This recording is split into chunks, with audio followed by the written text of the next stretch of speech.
चलिए स्टूडेंट्स, हम लोग क्वेश्चन नंबर 4 को सॉल्व करते हैं। देखिए क्वेश्चन नंबर 4 में क्या कहा जा रहा है।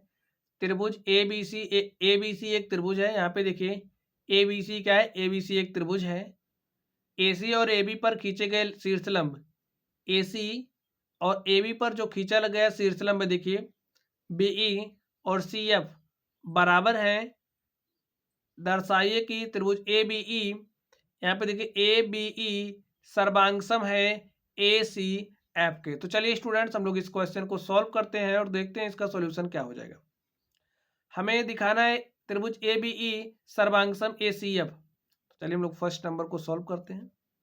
हम लोग देखेंगे किसमें, त्रिभुज ए बी ई तथा ए सी एफ में। लिखिए त्रिभुज ए बी ई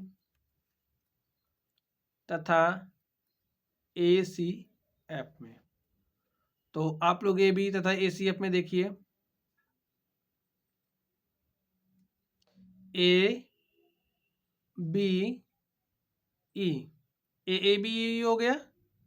अब ए सी एफ देखिए कहाँ पे है, ए सी एफ, ए त्रिभुज है। चलिए लिखिए, यहां पे देखिए यहां पे हमें दिया है बी बराबर है सी एफ के, तो लिख दो बीई बराबर है सी एफ के। ऐसा हमने क्यों लिखा, क्योंकि हमें दिया है। अब आपको एक चीज और दिख रही होगी, यहां पे देखिए जो एंगल है, एंगल ए हमारा ए बी ई में भी है और ए सी एफ में भी है। तो एंगल ए बराबर हो जाएगा एंगल ए के। और इसको हमने किस बेसिस पे लिखा, उभयनिष्ठ है इसलिए।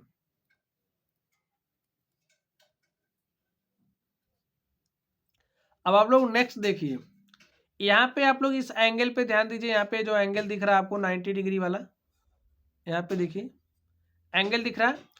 तो त्रिभुज ए बी ई में देखिए ए बी ई में ये जो एंगल ई है, ये जो एंगल ई है बराबर है किसके, ए सी एफ में। देखिए एंगल एफ के।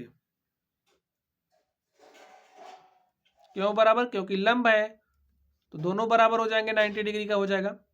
अब यहां से देखिए क्या हमें मिला, इसमें देखिए ए बी ई में, ए बी ई में एंगल एंगल साइड, जो संगत भुजा संगत कोण क्या हो रहे हैं, बराबर हो रहे हैं। तो यहाँ पे कौन सी सर्वांग समता की कसौटी फॉलो हो रही है, एंगल एंगल साइड। लिखिए एंगल एंगल साइड सर्वांग समता की कसौटी से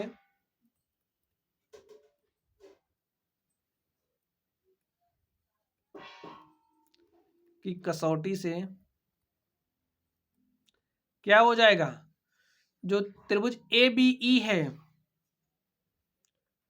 त्रिभुज ए बी ई सर्वांगसम होगा किसके, त्रिभुज ए सी एफ के। तो देखिए एक पार्ट तो हमारा प्रूव हो गया, लिख दो प्रूव्ड या फिर इति सिद्धम। चलिए नेक्स्ट देखिए, इसके सेकंड वाले पार्ट को देखिए। अब हमें दिखाना है A B is equal to A C. यहाँ पे ए बी को ए सी के इक्वल दिखाना है। तो आप लोग त्रिभुज ए बी ई में देखिए संगत भुजा संगत कोण ये सब बराबर हो रहे थे। त्रिभुज हमारा क्या हो गया, सर्वांगसम। जब त्रिभुज सर्वांगसम हो गया तो सर्वांगसम त्रिभुजों के संगत भाग बराबर होते हैं। तो इसका संगत क्या है, ए वाला बराबर हो गया, इसका संगत ए बराबर हो गया और एंगल भी बराबर हो गया। तो एक दूसरे के ऊपर आप इस तरीके से रखोगे तो ए बी के ऊपर क्या आएगा बताइए, ए बी को कौन सा पार्ट ढकेगा, ए सी वाला। तो इस तरीके से ए बी बराबर हो जाएगा ए सी के, ए बी बराबर हो जाएगा ए सी के। चूंकि लिख दीजिए सर्वांगसम त्रिभुजों के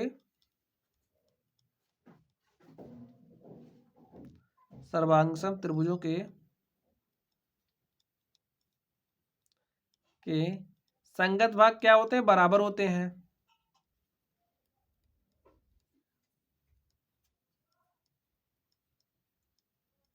सर्वांगसम त्रिभुजों के संगत भाग बराबर होते हैं। अब स्टूडेंट्स आप लोग समझिए, इस तरीके से हमारा त्रिभुज था, ठीक है, त्रिभुज है, इसमें ए बराबर आ गया इसके, तो समद्विबाहु त्रिभुज की परिभाषा क्या होती है?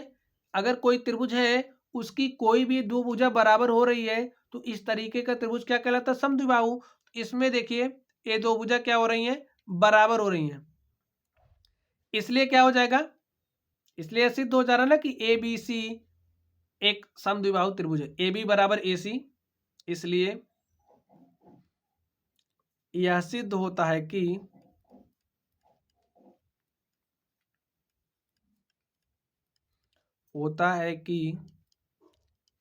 त्रिभुज ए बी सी एक समद्विबाहु त्रिभुज है।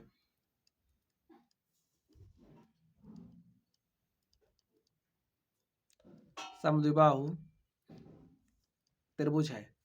तो स्टूडेंट्स इस तरीके से हमने इसको सॉल्व किया। तो चलिए आप लोग पढ़ते रहिए, अगर कोई भी डाउट हो तो आप लोग कमेंट बॉक्स में कमेंट करना। वीडियो पसंद आए तो वीडियो को लाइक करिएगा, चैनल पर नए हो तो चैनल को सब्सक्राइब करिएगा। तो चलिए गाइस आप लोग पढ़ते रहिए। Thank you.